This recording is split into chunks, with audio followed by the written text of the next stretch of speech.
네, 여러분 안녕하세요. 한수지입니다. 자, 오늘은 이제 2강이 됐죠. 그래서 오늘은 책을요 14페이지 펴주시면 되겠습니다. 이 단원인 인체의 구성 들어가게 될 거고요.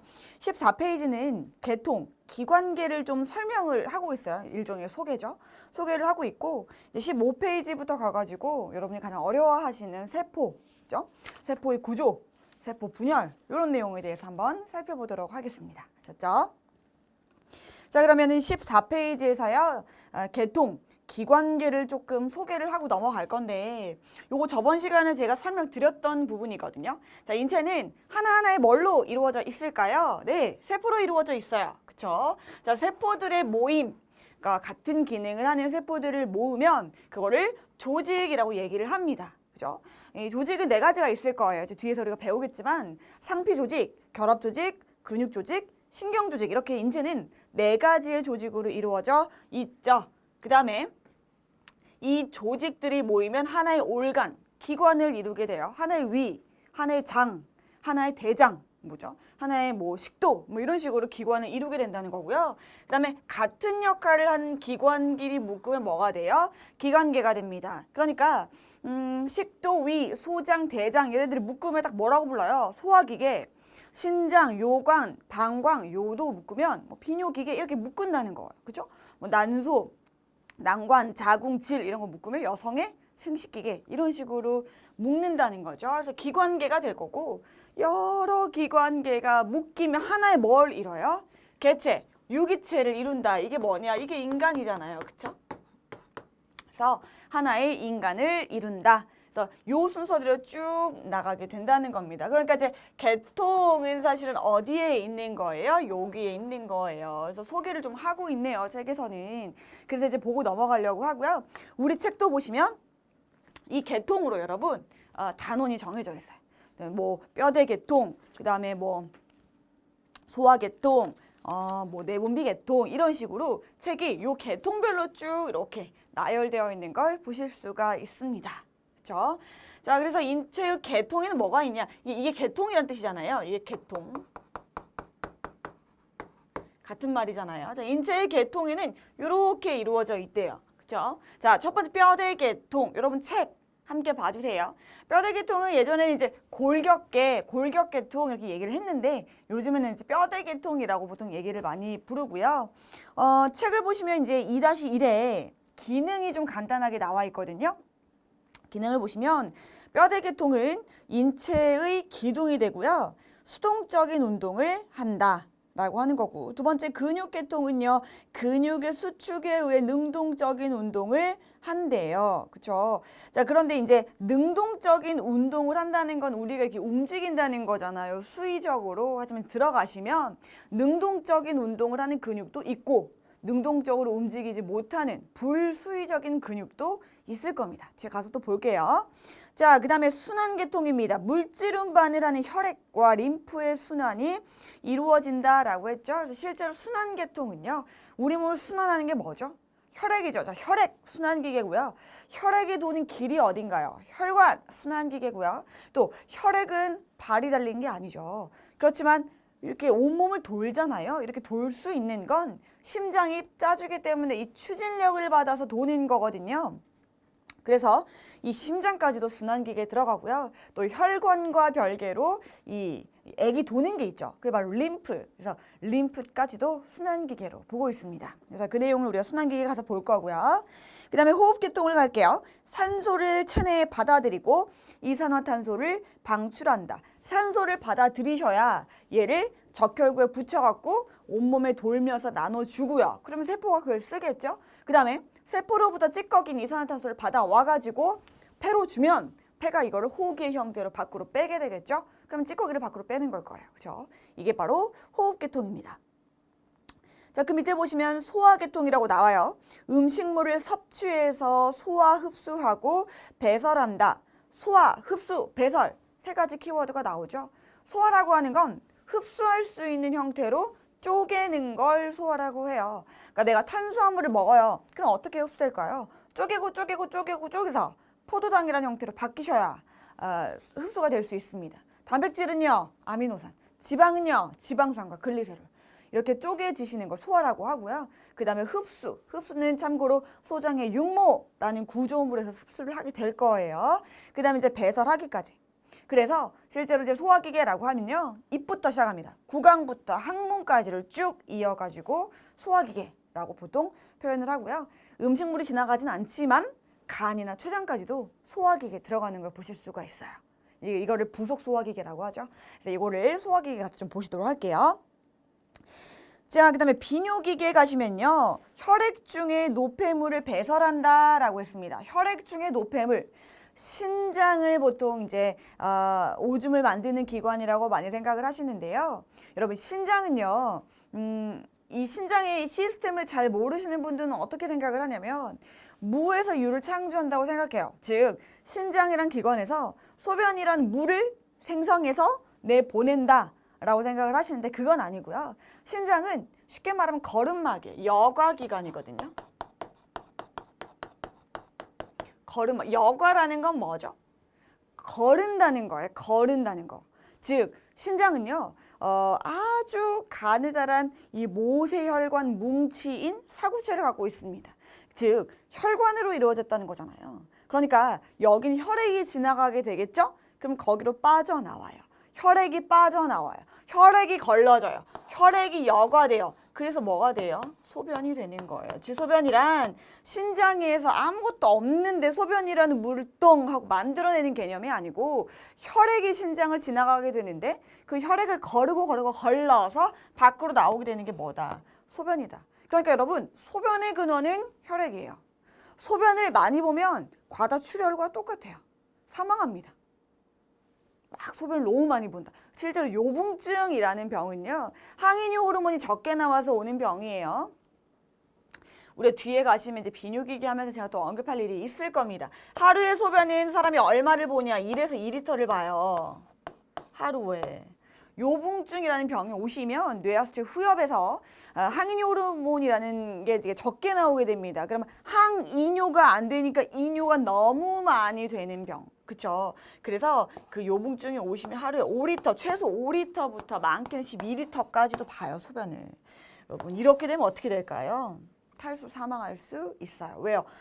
결국에는 이게 뭐가 빠지는 거기 때문에. 혈액이 빠지는 거기 때문에. 우리 몸의 혈액은 얼마인데요? 고작 4에서 6리터밖에 안 되는데요. 그쵸?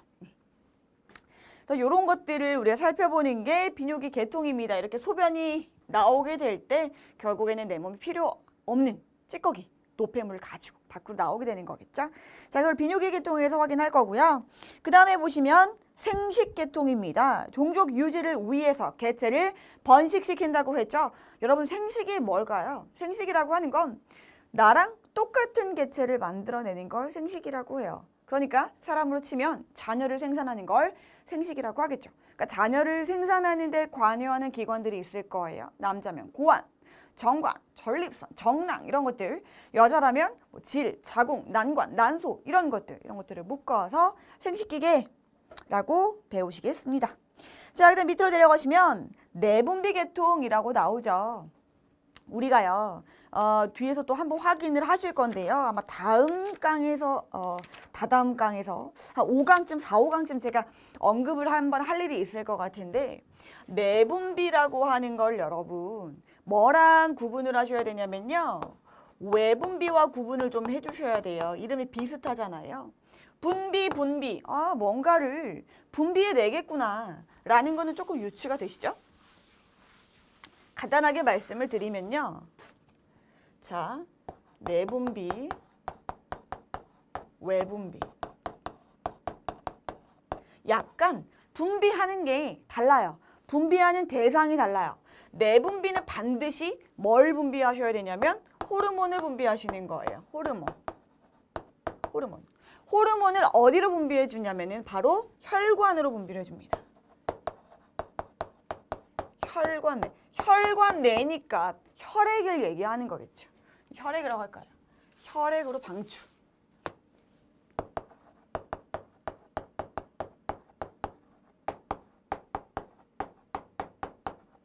그렇죠? 자, 그다음에 이제 외분비라고 하는 건 분비액이 따로 있을 거예요. 호르몬은 아니고요. 분비액. 분비액을 어디로 분비해 주냐? 장관내라던가. 장관내가 뭐예요, 여러분? 장 안쪽이요. 소장 안쪽이 뭐 이런 데로. 장관내나 아예 피부 외부로 밖으로 배출을 해주시는 걸 볼 수가 있죠. 그래서 이제 내분비를 가시면요, 우리 각가지 호르몬을 배우실 겁니다. 뇌역시 전엽에선 이게 나오고요, 후엽에선 이게 나오고, 갑상선, 부신, 뭐 송과체, 여러 가지가 나올 겁니다. 그래서 거기서 이제 호르몬의 종류들, 그리고 그 호르몬이 부족했을 때 어떤 병이 오는지까지도 우리 간단하게 살펴보도록 할 거고요. 외분비는 액이잖아요, 여러분. 대표적인 게 여러분, 소화기계를 가시면 간에서는 담즙이 나옵니다. 왜요? 지방을 소화시키기 위해서. 췌장에서는 아밀라제, 트립신, 리파제, 일명 아트리가 나옵니다. 왜요? 탄단지를 소화시키기 위해서. 그러면 담즙과 아트리가 전부 다 어디로 쏟아져요? 십이지장으로 쏟아진다는 거예요. 그러면 이제 소화하는 데 쓰이겠죠. 뭐 이런 것들이 외분비의 아주 대표적인 예로 보실 수가 있습니다. 우리 장기는요, 무조건 내분비 아니면 외분비예요. 둘 중에 하나만 합니다. 뭐만 빼고? 췌장만 빼고. 그래서 우리가 그런 내용도 같이 보시도록 할게요. 그래서 내분비 계통의 기능의 책에 나온 걸 보시면 신체의 발육, 유지 및 조절을 위해서 호르몬을 분비한대요. 재밌는 건 여러분, 그러면 호르몬이 제대로 나오지 않으면 내분비 계통에 문제가 있다는 거겠죠. 그러면 호르몬이 제대로 나오지 않으면 무슨 일이 일어나요? 신체가 발육에 문제가 생기고요, 유지에 문제가 생기고 조절에 문제가 생긴다는 거예요. 그렇죠? 자, 그 다음에 밑에 내려가시면 신경계통 보시면 각 기관의 연락 통제하고요, 정신활동도 한대요. 신경계통 가시면 우리가 신경계를 나눠서 볼 겁니다. 완전히 중심에 있는 중추신경계와 말초신경계, 그리고 말초신경계를 다시 나누고 해가지고 여러 가지 신경을 보시게 될 거고, 신경은 크게 이제 올라오는 신경과 내려가는 신경으로 구분을 할 수가 있죠. 올라오는 신경은 뭐예요? 감각을 받아들이는 신경. 내가 꼬집으면 아프다고 느끼는 건 왜 그런 거죠? 꼬집으면 꼬집었다는 이런 통각이 전달 해가지고 뇌까지 올라와서 내가 이거를 아프다 이렇게 판단을 하는 거잖아요. 자, 내려가는 신경도 있어요. 이거는 뭔가요? 요건 이제 뇌가 아프다고 느꼈어요. 느꼈으면 이제 명령을 하겠죠. 야, 손가락을 이렇게 접어, 손가락을 이렇게 치워 라고 명령을 내릴 거예요. 그럼 그걸 쭉 따라오는 신경도 있을 겁니다. 그렇죠? 자, 요렇게 우리가 신경계통에서는 구체적으로 나눠서 한번 살펴보도록 하겠습니다. 자, 그 다음에 감각계통을 보시면 외부에서 오는 자극을 받아들여서 중추신경에 전달한대요. 좀 전에 제가 여기 이렇게 딱 꼬집었을 때 아프다라고 느낀 건 어쨌든 꼬집었다는 통각을 받아들이는 감각기가 요 손가락, 요 피부 아래에 존재하기 때문에 내가 그 감각을 받아들인 거죠. 이런 것들 보게 될 거고, 실제로 감각계통은요, 일반 감각과 특수 감각으로 나뉩니다. 일반 감각은 머리끝부터 발끝까지 느끼실 수 있는 감각 있죠. 뭐 통증이라든가 압력이라든가 온도라든가 이런 것들을 보통 일반 감각기계라고 하고요. 특수 감각기계는 뭐냐면 딱 그 부분에서 그 감각만 느낄 수 있는 게 있어요.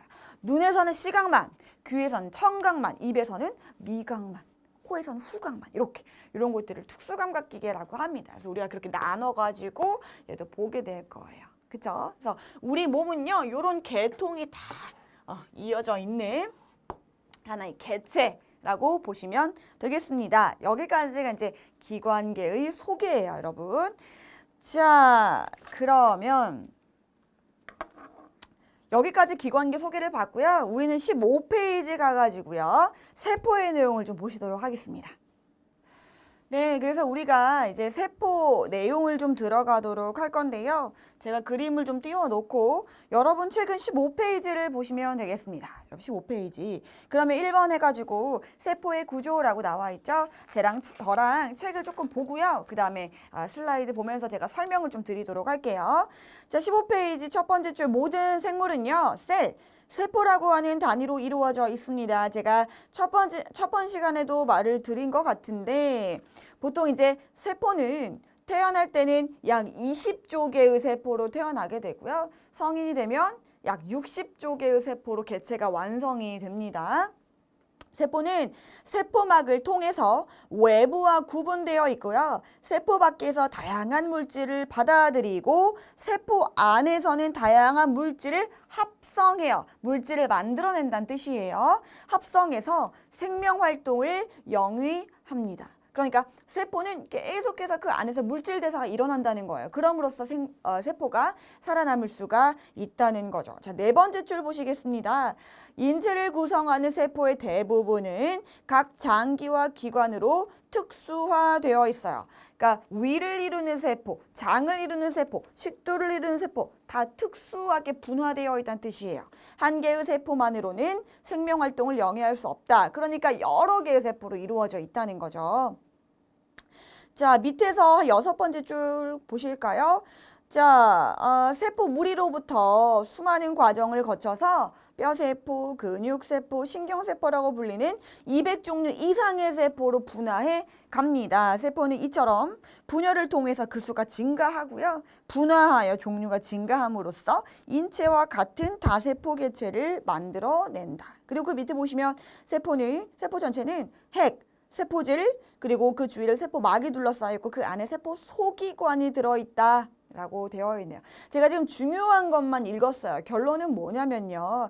인체는 세포로 이루어져 있다. 세포는 그 안에서 계속해서 물질을 합성하는 물질 대사를 통해서 생명을 영위하고 있다. 그리고요. 세포는 굉장히 여러 종류의 세포로 분화를 하고 분열을 하면서 이 개체를 유지해 간다라고 하는 겁니다. 분열이라고 하는 건 나랑 똑같은 세포를 만들어내는 게 분열이에요. 여러분 세포는요 다 수명이 있거든요.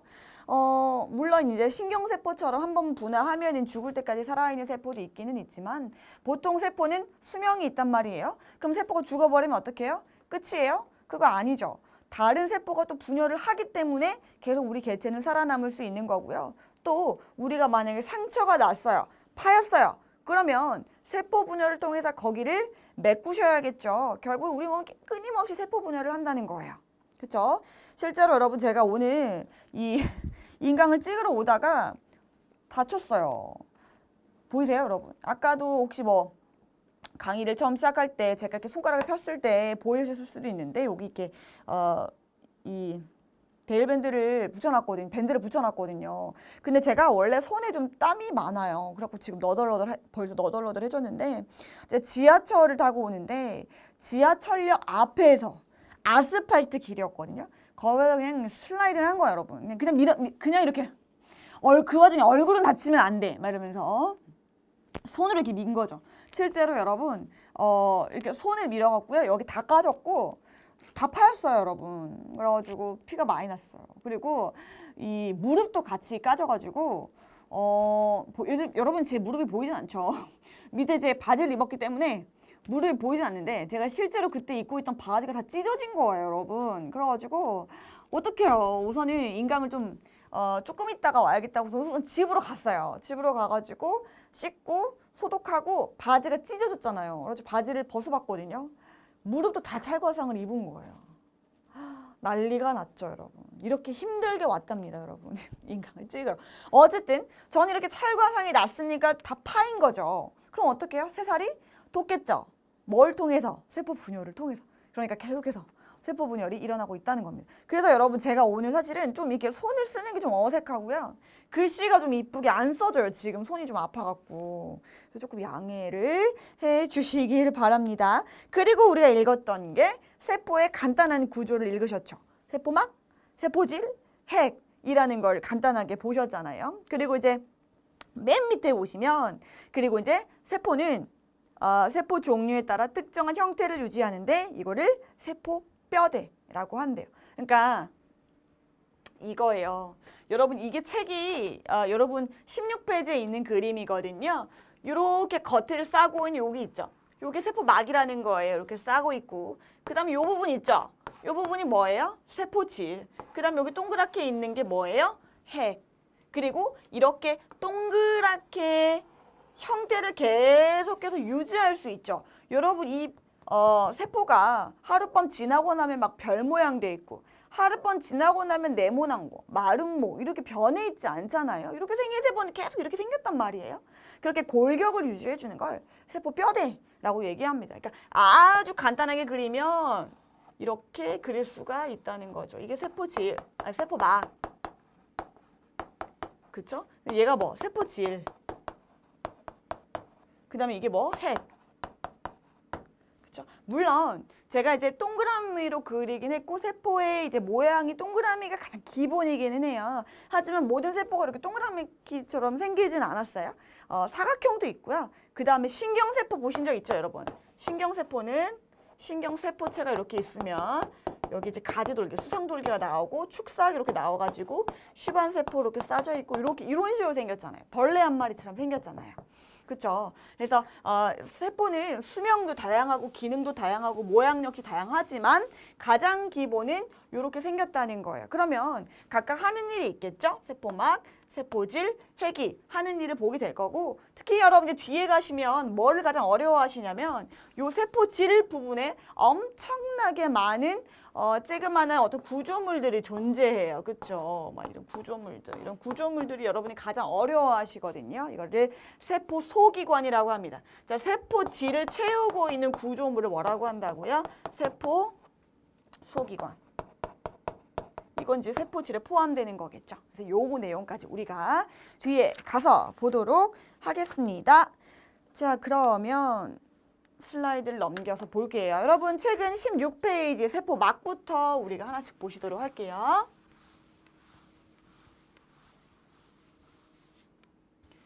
자, 이렇게 생겼다고 했어요. 그러면 가장 겉에를 싸고 있는 게 뭐다? 세포막이다 라고 하는 거죠. 막의 설명을 보시면 세포의 가장 바깥쪽을 둘러싸는 막이다. 지질 분자의 이중층과 그 사이에 단백질 분자로 이루어진다. 중요한 문장이에요. 그쵸? 뭐로 이루어져 있냐고 하냐면 인지질로 이루어져 있다고 하는 거예요. 이게 이중층으로 있다는 겁니다. 인지질은 따로 떼서 보세요. 인하고 지질이 붙어 있는 거예요. 그게 이중층이래요. 그러니까 뭐예요? 인지질, 인지질, 인지질, 인지질, 인지질, 인지질, 인지질, 인지질 이런 식으로 한 층이 있고요. 그 밑에 층으로 인지질, 인지질, 인지질, 인지질, 인지질, 인지질, 인지질, 인지질 이런 식으로 쭉 되어 있다는 거예요. 그러니까 이제 이게 세포막이니까 여러분 바깥쪽은 세포 밖이겠죠? 세포 외부겠죠? 그리고 여기 안쪽은 세포 내부일 거예요. 그렇죠? 이렇게 이루어져 있다는 거예요. 인지질의 이중층 반드시 기억을 해주셔야 되는데 여러분 두 번째 줄에 무슨 문장을 읽으셨었냐면 단백질 분자로 이루어지며 라고 했거든요. 무슨 말이냐면 여기 있죠. 단백질이 인지질 사이에 존재한다는 거예요. 인지질 사이사이에 껴있다는 거예요. 어떻게?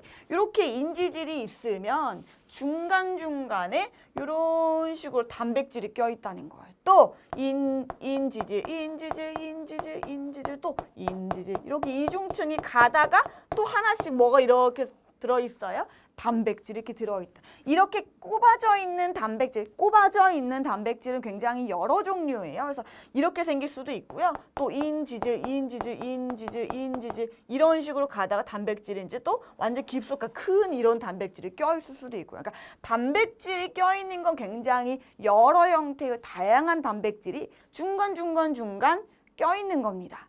그쵸? 그러면 여기 가로 열고 제가 써놓은 말이 있어요. 선택적 투과성, 효소, 호르몬, 수용, 항원 여기 네 가지를 써놨는데요. 무슨 말이냐면 세포막의 기능이에요. 그런데 세포막은 어쨌든 인지질이 있고 중간에 단백질이 껴있잖아요. 그러니까 세포막이 하는 일이라는 건 결국에는 이 단백질이 하는 일이라고 보셔도 똑같아요. 이해 가시겠죠? 그러면 이 단백질이 중간중간 껴있기 때문에 어떤 일이 일어나냐 하는 거예요. 크게 이 네 가지 역할을 하게 됩니다. 첫 번째는 선택적 투과성을 가지죠. 선택적 투과성은 뭐냐면 결국에는 세포가 이렇게 있으면요. 내가 필요한 물질은 받아들이고요. 내가 필요 없는 물질은 내보내고요. 이렇게 물질의 출입, 통과를 조절해야 된단 말이에요. 그런데 이 보통 들어올 때요. 저분자 물질은 입자가 작으니까 통과를 잘해요. 하지만 고분자 물질은 입자가 크기 때문에 잘 들어올 수가 없죠. 이렇게 구분을 첫 번째로는 해주고요. 두 번째로는 단백질마다 통과시킬 수 있는 물질이 정해져 있죠. 얘는 나트륨만 통과시킬 수 있어요. 얘는 칼륨만 통과시킬 수 있어요. 이런 식으로 선택적으로 출입을 조절한다라고 하는 걸 선택적 투과성이라고 합니다. 중요한 기능이에요. 선택적 투과성. 그러니까 단백질이 있다고 해서 막 출입이 마음대로 일어나지는 않는다는 겁니다. 그렇죠? 그게 여러분 책의 네 번째 줄에 있어요. 세포에 출입하는 물질은 모두 세포막을 통과해야 해요. 그런데 세포막에는 선택적 투과성이 있어서 특정한 물질만 통과를 할 수 있다. 이렇게 해서 그 밑에 줄 세포 내부는 세포 외부와 다른 환경이 성립된다라고 하는 겁니다. 자, 그리고 두 번째는요. 효소의 역할을 한다는 거예요. 아까도 보셨지만 세포는 그 안에서 계속 뭐를 하셔야 된다고 했죠? 물질 합성, 물질 대사 하셔야 된다고 했죠? 그렇게 물질 합성, 물질 대사를 하려면 반드시 뭐가 있어 주셔야 되냐? 효소, 중간에 촉매제로 작용을 하는 효소가 있어 주셔야 돼요. 그러면 이 효소로서도 작용을 한다는 거예요. 누가요? 요런 단백질이요. 이런 단백질이 여기 안에서 물질 합성을 하는데 촉매제로 작용을 하기도 한다라는 겁니다. 그럼 두 개 보셨죠? 자, 또 하나는요. 호르몬 수용이라고 되어 있는데요. 자, 호르몬을 분비하는 건 무슨 계통이라고 제가 말씀드렸죠? 내분비 계통이에요. 그러면 내분비 계통이 호르몬을 분비를 하면 호르몬을 어디로 분비를 해준다고 했죠? 혈액내로 분비를 해준다고 했어요. 그렇죠? 그러면 혈액에 호르몬이 둥둥둥 떠다녀요. 그러다가 자기가 역할을 해야 되는 그 표적 기관이 있어요. 타겟 올간이라고 하거든요. 타겟 올간에 딱 도착을 하시면 그 세포를 막 영향을 미치려고 하겠죠. 그렇죠? 그러면 요 단백질이 바로 호르몬을 받아들인다는 거예요. 물론 호르몬을 받아들이는 단백질이 따로 있겠죠. 선택적 투과성이니까. 그렇죠? 그래서 이 단백질 중에 호르몬을 받아들이는 단백질이 있어가지고요. 걔를 받아들여서 호르몬이 이 안에서 작용을 하도록 그런 역할을 하고 있고요. 그 다음에 마지막 써놓은 건 제가 항원이라고 써놨는데요. 항원은 뭐냐면 표식인자예요. 여러분. 생김새란 뜻이에요. 생김새. 무슨 말이냐면 우리 모든 세포는 우리뿐만 아니라요. 밖에서 들어오는 박테리아, 뭐 바이러스 다 똑같아요. 다 다르죠. 여러분도 지금 생긴 거 다 다르잖아요. 본인 친구, 부모님, 동생 닮긴 했을 수 있지만 어쨌든 다 틀리게 생겼죠. 이렇게 세포들은요. 자기의 겉모습, 생김새가 있습니다. 바로 이 단백질이 생김새를 결정한다는 거예요. 이게 왜 중요하냐면요. 결국에는 내가 이제 내 몸에서 백혈구나 항체 같은 것들이 면역작용을 하게 되잖아요. 백혈구는 식균작용을 한 비특이적 면역으로 작용을 하게 될 거고 우리가 또 혈액 가서 배울 거예요. 항체는 그놈을 기억해놨다가 반복적으로 들어봤을 때 걔를 잡아먹는 특이적 면역 기전을 발휘를 할 거예요. 그러면 가가지고 걔를 이렇게 공격해가지고 잡아먹고 없애고 하셔야 되잖아요. 그러면 걔를 뭘로 구분하실 거예요? 뭘로 구분할 건 가서 공격할 거죠. 백혈구는 결국에 내가 아닌 비자기를 가서 공격해야 되는데 자기와 비자기를 어떻게 구분하실 거예요? 항체는 그 내가 똑같은 항원에 가서 작용을 해야 되잖아요. 그럼 똑같은 항원인지 아닌지 어떻게 구별하실 거예요? 결국에는 여기 이렇게 껴져 있는 단백질이 그 생김새의 역할을 한다는 거예요. 여기에 단백질이 있구만. 얘는 걔네. 이렇게. 얘는 A네. 얘는 B네. 얘는 C네. 얘는 내가 아니네. 비작이네. 이러면서 공격하게끔 한다는 거죠. 그게 항원, 즉 표식인자로서 역할을 한다는 겁니다.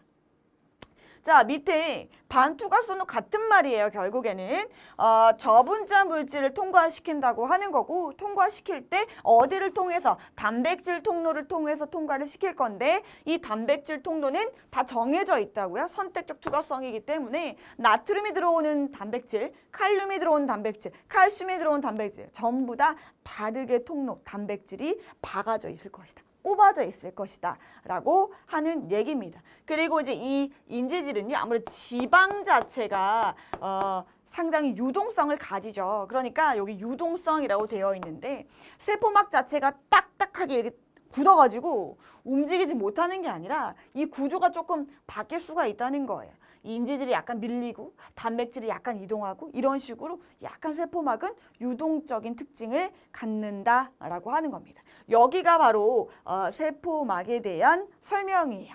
자, 그래서 여기 그림이잖아요. 여러분 책에 있는 거. 보시면 어때요? 여기 동그라미가 있고 인지질, 인지질, 인지질, 인지질 이런 식으로 되어 있고 여기 밑에도 인지질, 인지질, 인지질에서 몇 중층? 이중층으로 구성되어 있고요. 중간중간에 뭐가 껴있어요? 이렇게 단백질이 껴있다. 그죠? 이것들은 물론 움직일 수 있어요. 왜냐하면 유동성이 있으니까요. 그쵸? 그래서 이렇게 인지질 이중층과 단백질을 하는 역할을 우리가 이렇게 보셨습니다. 그러니까 이게 결국엔 세포막의 역할인 거예요. 물질을 선택적으로 투과하고 효소로서 작용하고 호르몬도 수용하고 표식 인자로서도 작용을 하고 있다.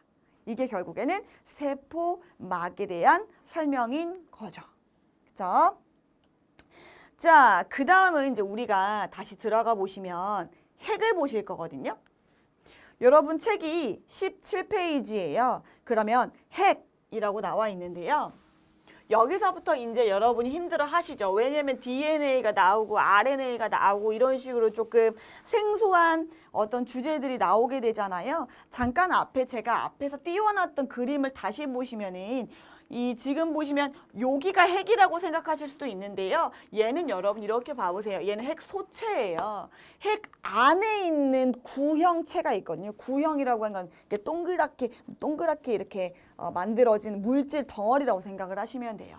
핵 소체라고 하는 거고 핵은 얘예요. 얘. 이렇게 쌓여져 있는 얘네가 핵이고요. 제가 이렇게 경계선을 그렸잖아요. 실제로 핵은요, 뭐에 둘러싸여 있냐면 핵막에 둘러싸여 있는 걸 보실 수가 있습니다. 자, 그러면 우리가 핵의 내용에 대해서 조금 보도록 할게요.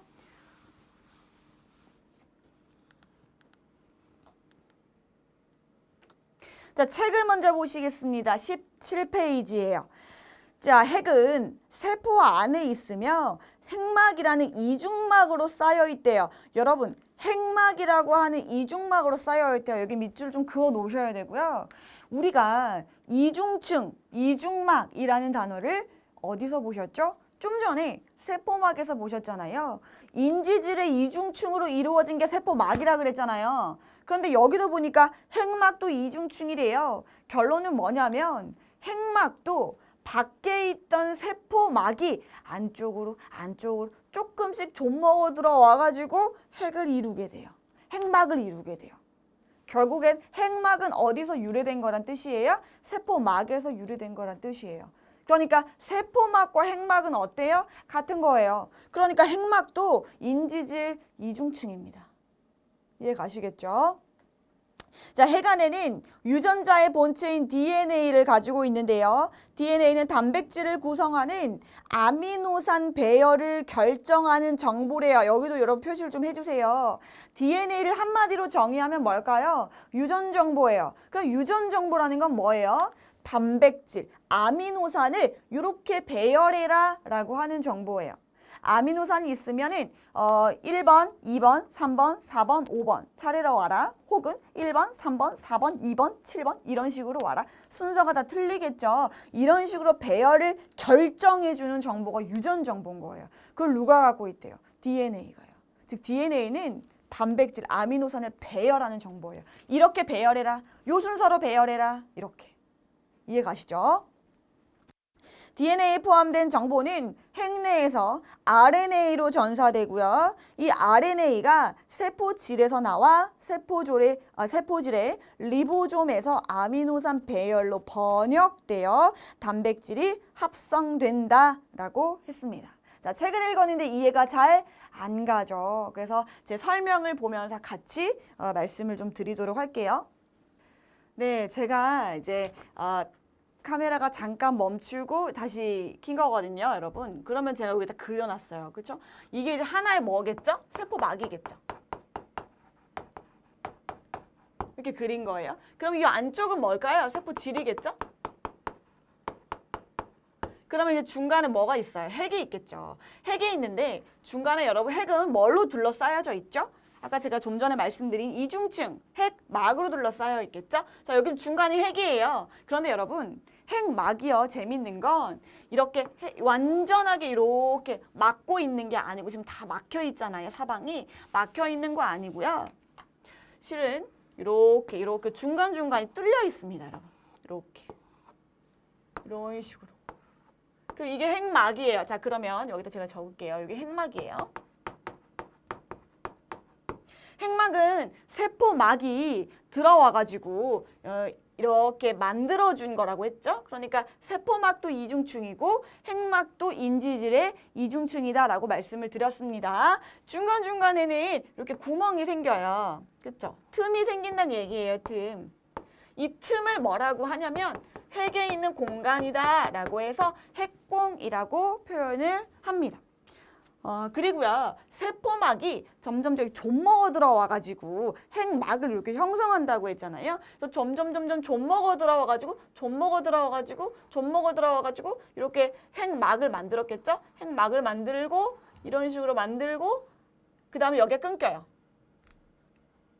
자, 보세요. 이 막은요, 점점 들어왔던 막이란 말이에요. 이 핵막이랑은 연결이 되어 있어요. 여기 연결되어 있어요. 그런데 여기 좀 이렇게 해놓고, 자, 세포막하고 떨어져 있죠. 바로 이거를 뭐라고 부르냐면 얘를 소포체라고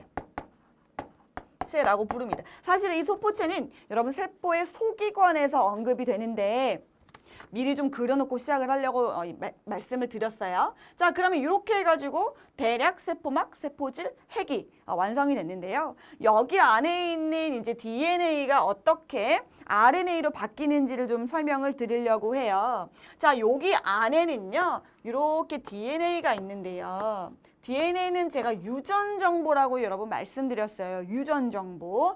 사실은 엄밀히 말씀을 드리면 이 유전 정보가요. 여기다 빼지 말고 저기다 빼겠다. 자, 요게 지금 여러분 이게 염색사거든요. 뭐냐면 자, 첫 번째 DNA라는 유전 정보가 있으면 그 DNA라는 유전 정보에 중간중간에 단백질이 이렇게 껴 있어요, 여러분. 이런 식으로. 자, DNA에다가 단백질이 중간중간 꼈다. 이걸 히스톤 단백질이라고 하거든요. 그러면 이 하나하나에 뭘 이루게 되는 거예요? 염색사를 이루게 되는 거예요. 아직 염색체 아니에요. 염색사예요. 하나하나의 염색사를 이루게 된다. 이게 이제 요 안에, 핵 안에 막 이렇게 산재되어 있다는 거죠. 그쵸? 자, 사람이라면 몇 개의 염색사를 가지고 있을까요? 46개의 염색사를 가지고 있습니다. 그죠? 자, 그러면 이제 어쨌든 이게 염색사인데 그 안에 뭐가 있는 거예요? DNA가 있는 거잖아요. 이제 이걸 DNA라고 할게요. 자, DNA. 유전 정보를 갖고 있다. 자, 그런데 내가 이 DNA에서 특정 정보를 갖고 와갖고 좀 복사해가지고 밖으로 빼고 싶어요. 왜냐하면 단백질을 합성하기 위해서, 물질을 합성하기 위해서 이 DNA에 있는 유전 정보의 일부를 갖고 와가지고 복사를 하는 과정이 생겨요. 자, DNA를 복사합니다. 복제랑 복사는 다르죠. 복제라고 하는 건 DNA를 똥채로 갖다가 그대로 스캔 뜨는 거예요. 그게 복제고요. 복사라고 하는 건 DNA 부분 중에서 나한테 필요한 부분만 갖고 와가지고 복사하는 걸 복사라고 표현하는 거고요. 요거를 다른 말로 뭐라고 해요? 전사라고 하죠. 전사. 그럼 여기서 이제 전사라는 단어가 처음 나오게 되는 겁니다, 여러분. 그럼 이게 뭐가 되는 거예요? RNA가 됩니다. 그래서 RNA는 쉽게 말하면 DNA의 복사본이라고 생각을 좀 하셔야 돼요. 그래서 두 번째, 자, 단백질을 합성할 때 필요한 정보만 갖고 와서 전사합니다. 이게 뭐예요? RNA다. 그쵸? 자, 그럼 RNA가 만들어졌어요. 그럼 생각해보세요. DNA가 막 이렇게 있었단 말이에요. 근데 이거를 특정 부분만 복사했어요. 그러니까 RNA는 DNA보다 짧을까요? 길이가 똑같을까요? 길까요? 당연히 짧겠죠. 왜요? 필요한 정보만 복사를 했으니까. 그쵸? 그러면 이 RNA는 다시 이제 어디로 빠져나오면요? 핵공을 통해서 빠져나옵니다. 자, 이 RNA가 어디를 빠져나오냐? 핵공으로 빠져나온다.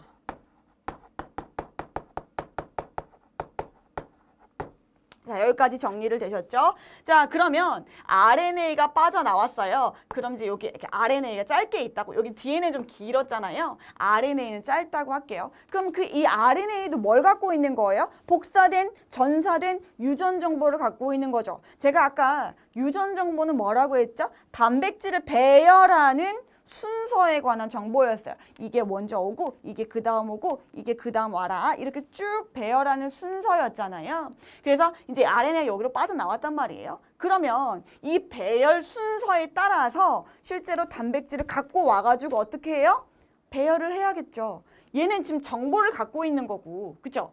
실제로 이 정보에 따라서 단백질을 갖고 와갖고 배열하셔야 된다고요. 그러면 이 RNA에 있는 유전 정보를 읽어드릴 수 있는 해독기가 필요해요. 여기에 뭐가 붙어요? 지금 RNA죠. 자, RNA가 뭐가 달라붙어요? 해독기가 달라붙으셔야 된다고요. 그러면 해독을 해가지고 이 단백질을 끌어갖고 그대로 번역을 이렇게 배열을 하겠죠. 이제 번역이라고 하는데 이 해독기가 바로 여러분 뭐냐면은 리보솜입니다. 리보솜.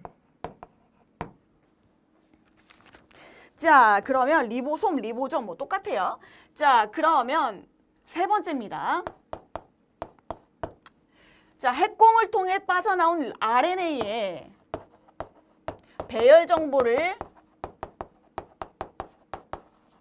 읽기 위해서 누가 붙어요? 해독기가 붙는다. 이게 뭐다? 리보솜이다. 자, 그러면 이 리보솜은요, 이 세포 내에서 봤을 때 굉장히 작아요. 이쪽에 콩알콩알 이렇게 세포질에 막 산재해 있거든요. 아주 작은 콩알만한 구조물이에요. 이 콩알만한 구조물이 이제 어디에 달라붙는다는 거예요? RNA에 달라붙는다는 거예요. 콩알 달라붙어요. 그러면서 얘를 해독을 하겠죠? 자, 그래서 해독기가 달라붙는다. 그래서 이거에 따라서 아미노산을 끌어와요. 배열한다.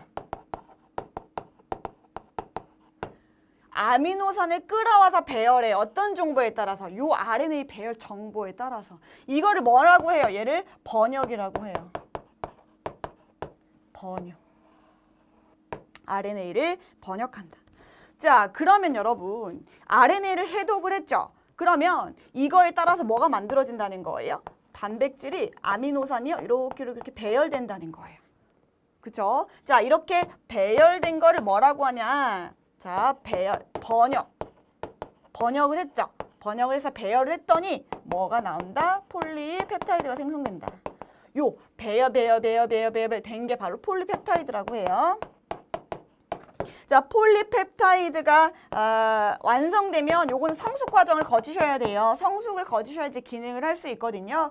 성숙을 거친 다음에 기능을 하게 될 것입니다. 그러니까 이 폴리펩타이드 지금 여기서 만들어진다는 거잖아요. 그렇죠? 폴리펩타이드 여기서 만들어지면요. 이렇게 만들어진 폴리펩타이드가 요 세포질 내에서 이제 작용을 할 수도 있고요. 아니면 필요에 따라 이게 다시 들어가기도 해요, 여러분. 핵공을 통해서 들어가가지고 이 핵 안에서 어떤 물질을 이룬다던가 역할을 하는 걸 보실 수가 있습니다. 그렇죠? 자, 여기까지 번역하는 걸 보셨고요.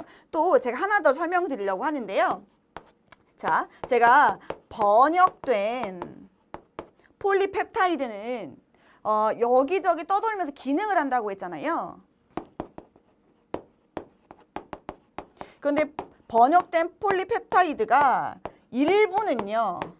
어디를 통해 들어가요? 핵공을 통해 들어갈 수 있다고 했죠. 원래 이제 이런 데서 역할을 하고 있단 말이죠. 그런데 일부는 또 핵공을 통해서 들어가기도 해요. 자, 일부는 핵공을 통해 핵 안으로 들어가기도 해요. 핵 안으로 들어가면 무슨 일이 생기는 줄 아세요? 그 전에 이제 만들어 놓은 RNA들이 있겠죠, 여러분? RNA가 막 이렇게 만들어 놓은 게 있을 거예요. 그러면 그 RNA와 결집을 해요.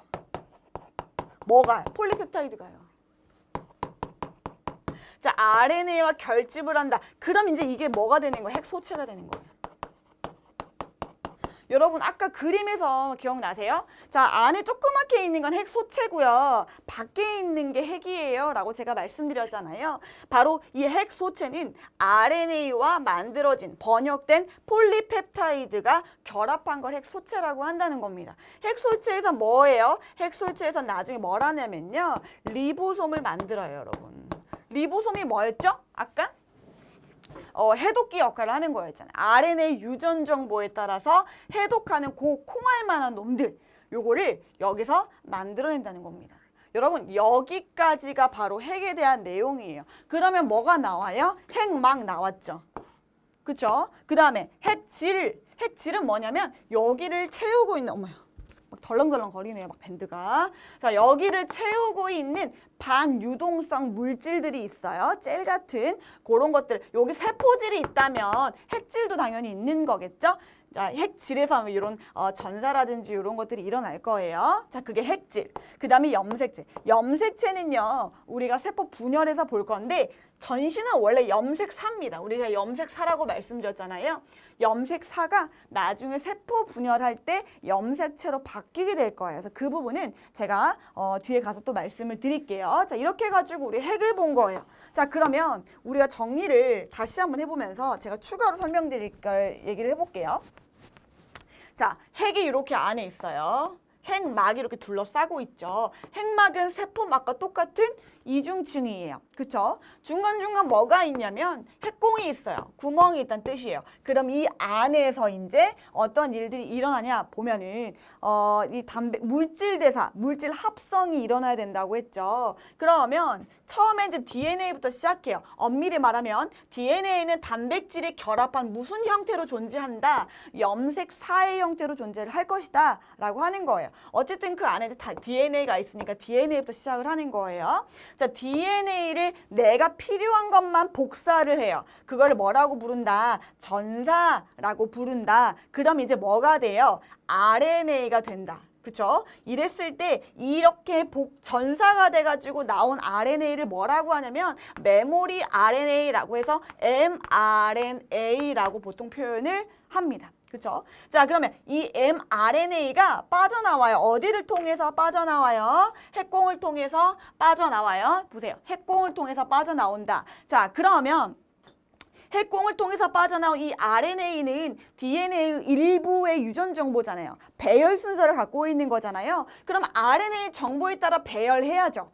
RNA 정보에 따라 배열하려면 뭐가 붙어야 된다? 해독기가 붙어야 된다. 자, 해독기를 뭐라고 합니까? 리보솜이라고 해요. 리보솜은 이제 세포 소기관에서 한 번 더 언급이 될 겁니다. 자, 이 리보솜은 여기서 이렇게 콩알이라고 했죠. 이 콩알들이 어디에 붙어요? 바로 여기에 붙는다는 거예요. mRNA에 붙는다는 거예요.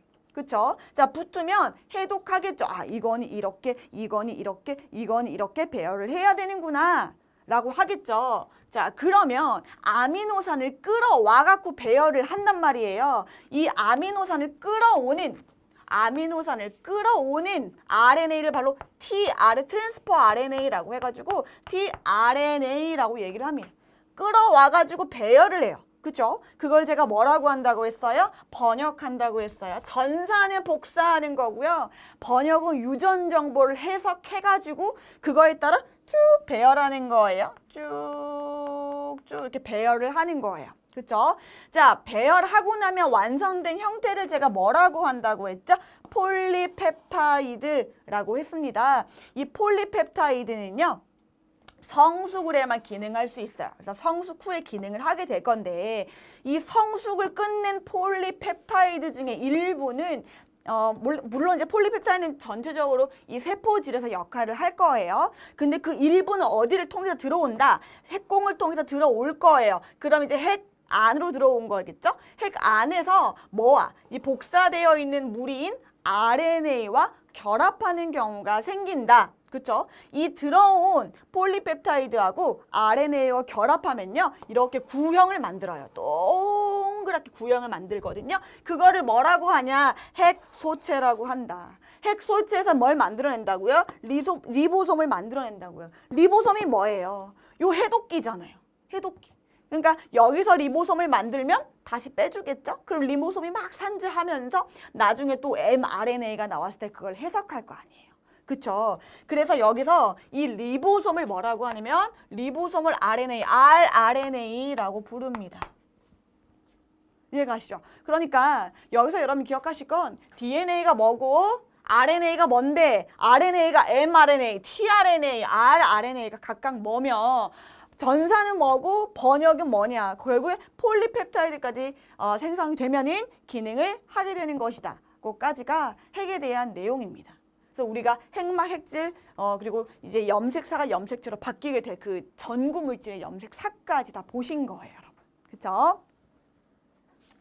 자, 우리가 핵을 보신 거고요. 그래서 여러분, 이것만 좀 확인을 해볼게요.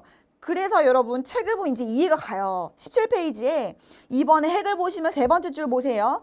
DNA는 단백질을 구성하는 아미노산 배열을 결정하는 정보. 이게 유전 정보다라고 하는 거고 이거를 복사한 게 뭐라고요? RNA 밑에 줄에 있죠. RNA로 전사된다. 이 RNA가 세포질로 나와요. 핵공을 통해 나오겠죠. 나와서 세포질의 리보솜에서 이거 해독기니까 리보솜에서 아미노산 배열로 번역된다.